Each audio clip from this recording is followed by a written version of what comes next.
Namaste. Welcome to the Hindu Dharma Basics and Beyond podcast, a podcast that gives you authentic knowledge covering broad topics on Hinduism, the ancient Vedic wisdom. The podcast is based on the book by the same name by Puja Swami Viditatmananda, one of the most respected scholars and teachers of Advaita Vedanta today. This episode answers four questions. What is the origin of the Upanishads? What is the nature of the knowledge revealed in the Upanishads? What are the 14 forms of knowledge? What are the Upavedas? I'm Swamini Tattva Vidyananda, a Hindu monk and teacher of Vedanta, the Vedic wisdom that liberates.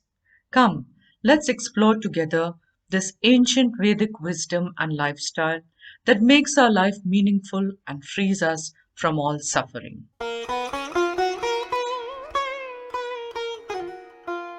What is the origin of the Upanishads? The Upanishads are part of the Vedas.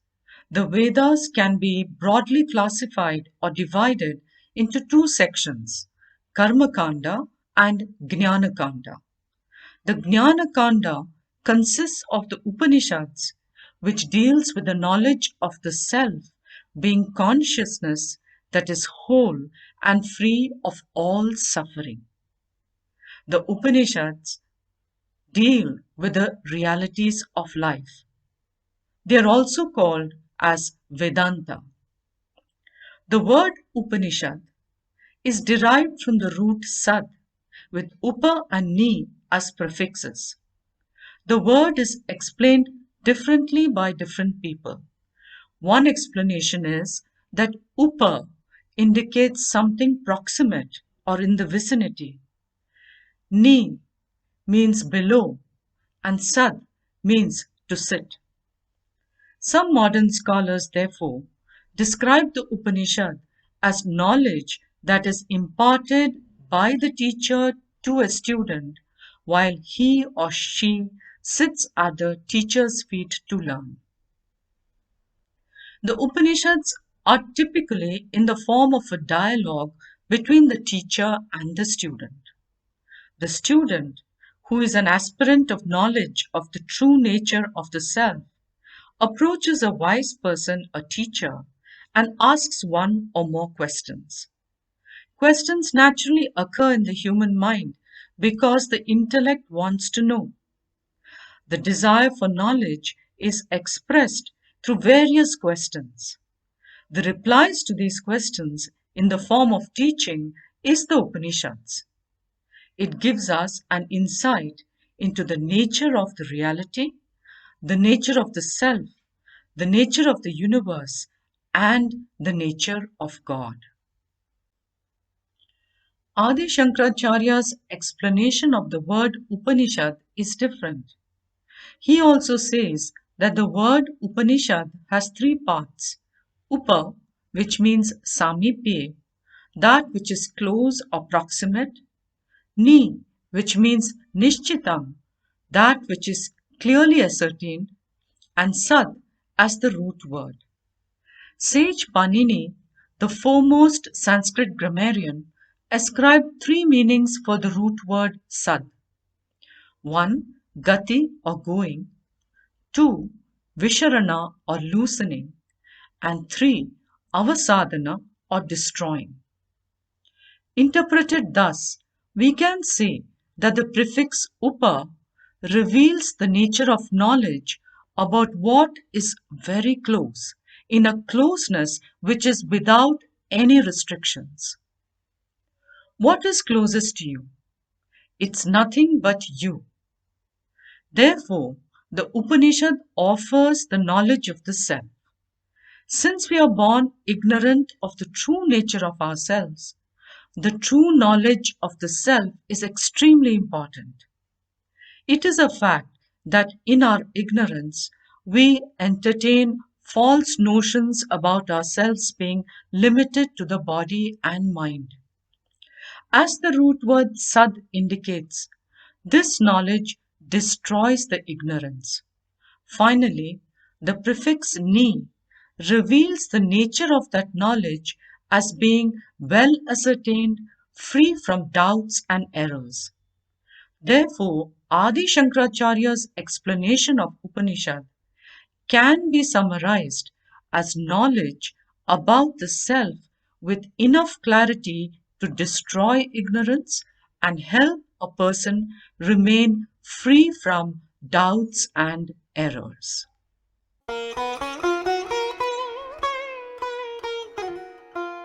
What is the nature of this knowledge? The Upanishads reveal that each one of us is a whole, complete being. Aham Brahmasmi. I am Brahman. Brahman is the name given to that which is infinite, that which is limitless, that is, a bigness without any restrictions. I am Brahman. I am the self that is limitless, whole, and complete. This is the truth about every one of us that the Upanishads systematically and logically help us understand and recognize. However, because of ignorance, we believe ourselves to be limited in every way. Even though the self is immortal, we believe ourselves to be mortal. Even though the self is knowledge, we believe ourselves to be ignorant by nature, and even though the self is all happiness, we believe ourselves to be unhappy. We entertain totally contrary views about ourselves and suffer on account of that. It is ignorance about ourselves that is the primary cause of all sadness. It is inevitable that we cannot accept ourselves as mortal, ignorant, and unhappy because these notions are contrary to the truth about us. We human beings are constantly striving to become free from the sadness caused by such false notions of the self, which are, in turn, caused by the ignorance of the self. The knowledge of the self alone can remove that ignorance, as knowledge alone is opposed to ignorance. The Chandogya Upanishad says, the knower of the self crosses the ocean of grief. As the teacher unfolds the true nature of the self, the false notions begin to fall off. As this happens, we progressively become free from the nagging sense of smallness. Thus, Visharana, the loosening of the bondage of false notions, is followed by Avasadhana, the destruction of the notions born of ignorance, which culminates in Gati, recognition of the true nature of the self that is Brahman, to be of the nature of wholeness and completeness. This is the primary teaching of the Upanishads. The Upanishads are among the greatest treasures of Hinduism. Many notable Western scholars have been highly impressed and influenced by their study of the Upanishads. They have gained fulfillment and expressed their sense of gratitude for this great teaching. Arthur Schopenhauer, the famous German philosopher of the 19th century, wrote that the Upanishads are the production of the highest human wisdom, and I consider them almost superhuman in conception. The study of the Upanishads has been a source of great inspiration and means of comfort to my soul.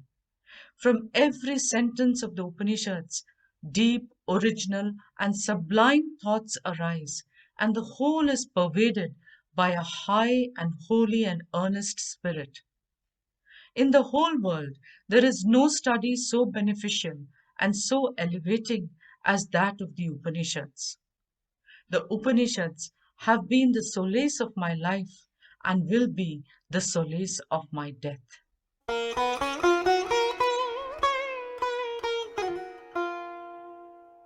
What are the 14 forms of knowledge?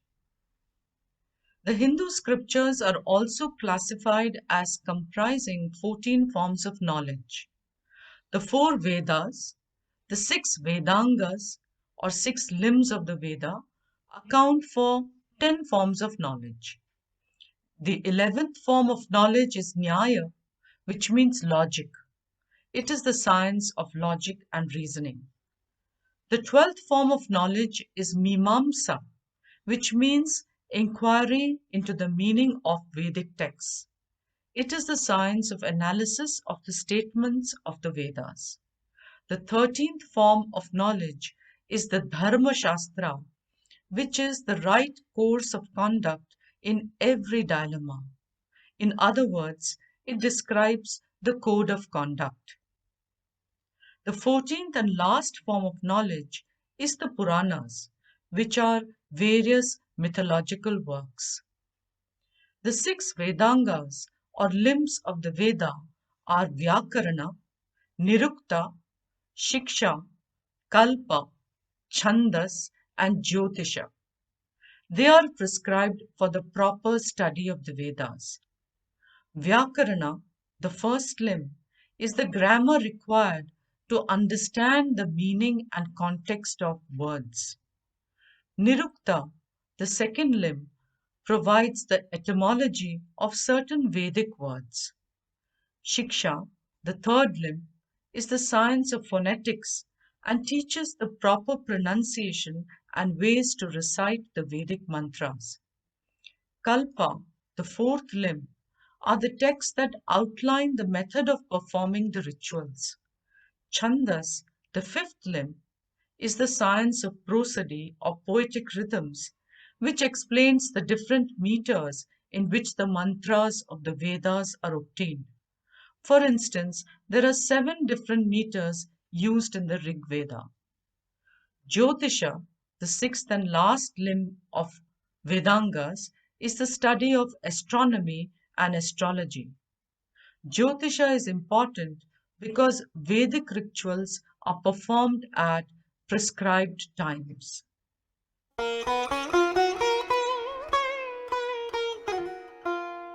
What are the Upavedas? The Upavedas are additions to the Vedas.